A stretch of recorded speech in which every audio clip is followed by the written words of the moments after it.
Hi, friends, it's Mrs. Mahoney again for our last lesson in our five senses unit.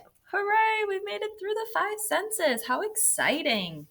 Okay, today we're going to read another biography of a different person. Yesterday, we read a biography about Ray Charles, who was a real person who was a remarkable musician. Today, we're going to learn about Helen Keller, who is also a remarkable person. Our objectives for today, repeat after me. I can describe the experiences and challenges of someone who is blind and deaf. Good. The next one is I can describe connections between Helen Keller and Ray Charles. Good.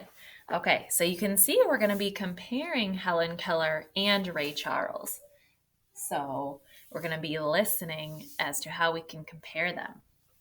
So remember, a biography is about a real person who went through real experiences. Some of the things that they go through are challenges, and some of the things that they go through are really good. Remember in our last read aloud with Ray Charles, he had a disability, and that was because he was blind, but he was still a remarkable musician. So today we're going to learn about Helen Keller, who is blind. She was blind and deaf. So somebody who is blind and deaf cannot see or hear. So I want you to listen carefully to find out how Helen learned to talk, read, and write, even though she was blind and deaf. So it's hard to see this image, but that's just because it's a dark image. It's a darkened room. I want you to close your eyes and imagine you're sitting in a dark room with no windows and earmuffs covering your ears so that you cannot hear anything. So like this. You can open your eyes. Imagine that you can't see anything, you can't hear anything or anyone. Imagine that you can't talk either. Now imagine that you've got to stand up and move around this dark room and silent room using only your hands and feet to guide you. How would you feel if you had to stay in this room? You'd probably feel startled and frightened by everything and everyone who touched you. You'd probably feel sorry for yourself and frustrated. To be frustrated means to get mad or angry or discouraged that you couldn't tell anyone what you were thinking of or what you needed. Well, that was what life was really like for a girl named Helen Keller. Helen Keller was born a long time ago, over 150 years ago. When Helen Keller was a baby, she caught a disease that made her lose completely both her eyesight and her hearing. You heard that word disease in our last read aloud. Who remembers what disease means? What does it mean? Think about it. Yeah, a disease is a sickness or an illness, and it can make you very sick. For the rest of her life, Helen Keller was blind and deaf, meaning she couldn't hear. Deaf means you can't hear. Living in a world of total darkness and silence. So you can imagine how Helen Keller might have felt. She was probably scared. Why is that why you think they said she lived in a world of darkness and silence? Because it was a little scary for her? Yeah, I think so too.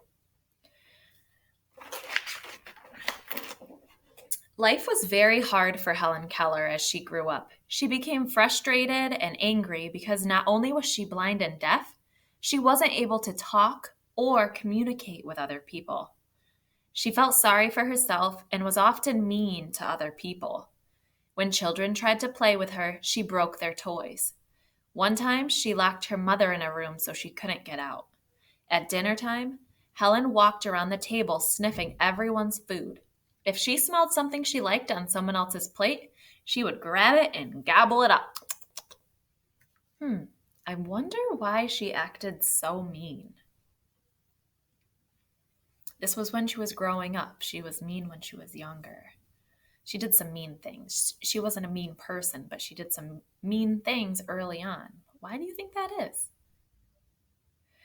Yeah, it's probably because she was frustrated and scared about being blind and deaf. It was hard for her to deal with. I would probably be upset too. I'd be confused and anxious. So she was scared too.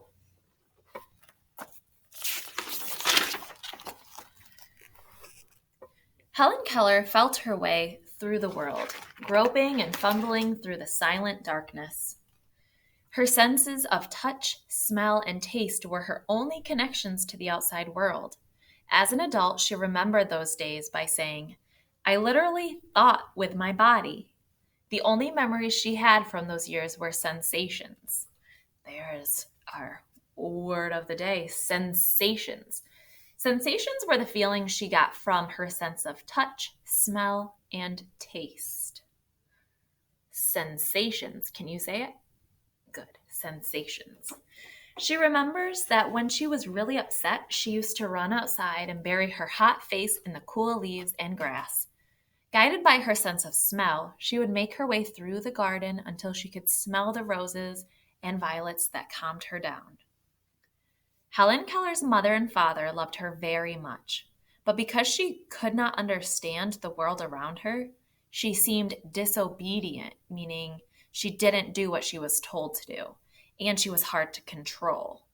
When she was 6, her parents hired a special teacher named Anne Sullivan to take care of Helen at home. When Anne Sullivan came to stay with the family, she figured out that Helen was behaving badly out of frustration and anger. Anne Sullivan knew that Helen could break out of her dark world if she learned to communicate with other people. But to communicate, Anne knew Helen would need to learn a lot of words. So, does this say that Helen went to school? No, it doesn't say that she went to school. Her family hired a special teacher named Anne Sullivan to care for Anne and teach her. So this special teacher would come to her house and help her learn. Anne Sullivan knew that because Helen couldn't hear or talk, she'd never learn what a word was. She started teaching Helen Keller words by using her finger to write and spell them on the palm of Helen's hand, like this. So this is the palm of our hand. And Anne Sullivan started teaching Helen how to write and spell on her hand. So maybe she started with her name. She drew an H. When Helen Keller splashed her hands with water, Sullivan took Helen's other hand and spelled out the letters in water. W-A-T-E-R. And when Helen Keller pointed to herself, Sullivan spelled out the words in Helen. H-E-L-E-N.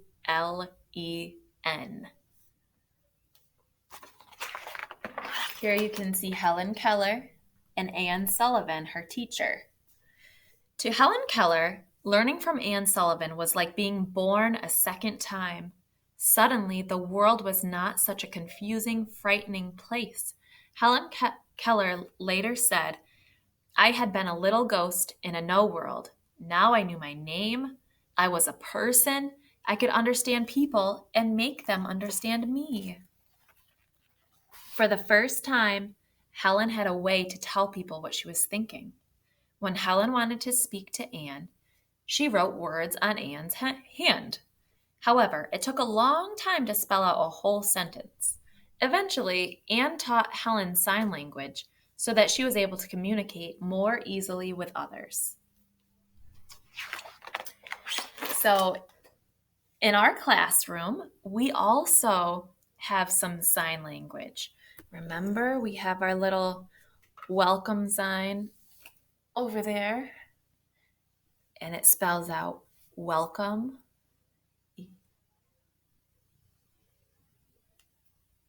That's sign language. And Helen learned sign language so she could communicate with others. Sign language is a special kind of language in which a person uses only his or her hands and fingers to make signs for letters and words. People use sign language to speak to people who are deaf or hearing impaired. For Helen Keller, however, there was an extra challenge. Since she could not see, she had to feel the other person's hand while they were making the signs in order to communicate using sign language. So you can see all the hand motions for each letter of the alphabet. Ooh, we've seen this picture before. It has the little bumps on it. That's the Braille that we read about in our last read aloud. Helen loved learning so much that Anne knew she would love reading books. Helen left home to go to a special school for blind children, and Anne Sullivan went with her. She learned to read books in Braille, a special kind of writing that uses raised dots on the page. Using Braille, Helen was able to read the words by feeling them with her fingertips. At school, she made a lot of friends and earned excellent grades. Helen was determined to succeed, and with Anne's encouragement, she graduated from both high school and college. This was Helen Keller later in life. Later in her life, Helen Keller became a famous writer and speaker. In her books and speeches, she told the remarkable story of her life. People were amazed that Miss Keller never gave up and was able to overcome the challenges of being both blind and deaf. Oh my goodness. I always love a story with a happy ending. But this is a biography, so that means that it actually happened in real life. So we can remember that at the beginning of Helen Keller's life, she wasn't happy. She was scared, she was frustrated because of her disabilities. She couldn't see and she couldn't hear. So she was blind and deaf. So imagine that was you for a second. If you couldn't see or hear, you might be a little confused and upset too. So that's why she wasn't always so nice to other kids. But once her teacher, Anne Sullivan, came along, she opened up a whole new world for Helen. And Helen really learned a lot, and she became a remarkable writer. So even though she had disabilities, she didn't let that stop her. She was still a remarkable person. So I want to ask you a question. And you're going to have to think about this for a minute, because I don't want you to just shout out the answer or say whatever's on your mind. I want you to think about it, because you have to think back to the biography of Ray Charles. Remember, he was the remarkable musician. Remember that word, remarkable? Yeah, he was a remarkable musician.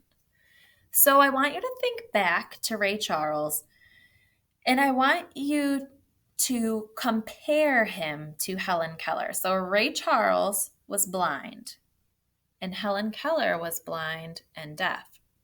So how were these two people alike? How were they similar? This is our sign that we use in my classroom when we say same or similar. So think about it. How were they similar?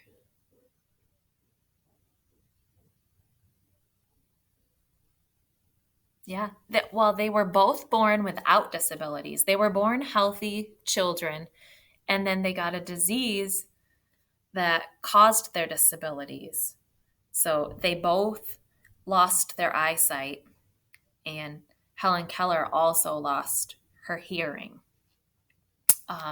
They both went to special schools and accomplished awesome things in their lives, remarkable things in their lives. So how they were different. How were they different? How were Ray Charles and Helen Keller different? This is the sign we use in my class for different. How are they different?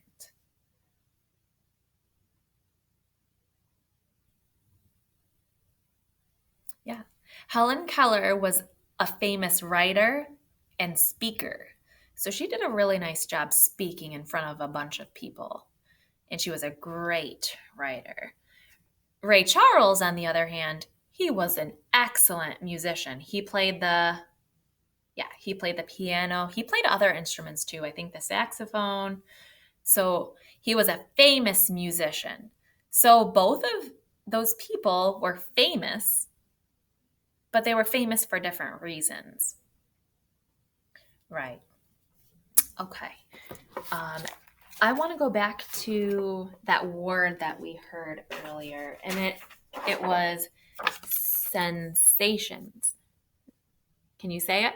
Sensations. Good job. So in the read aloud, we heard the only memories she had from those years were sensations. Yeah. Sensations are caused by your senses. They're feelings caused by your senses.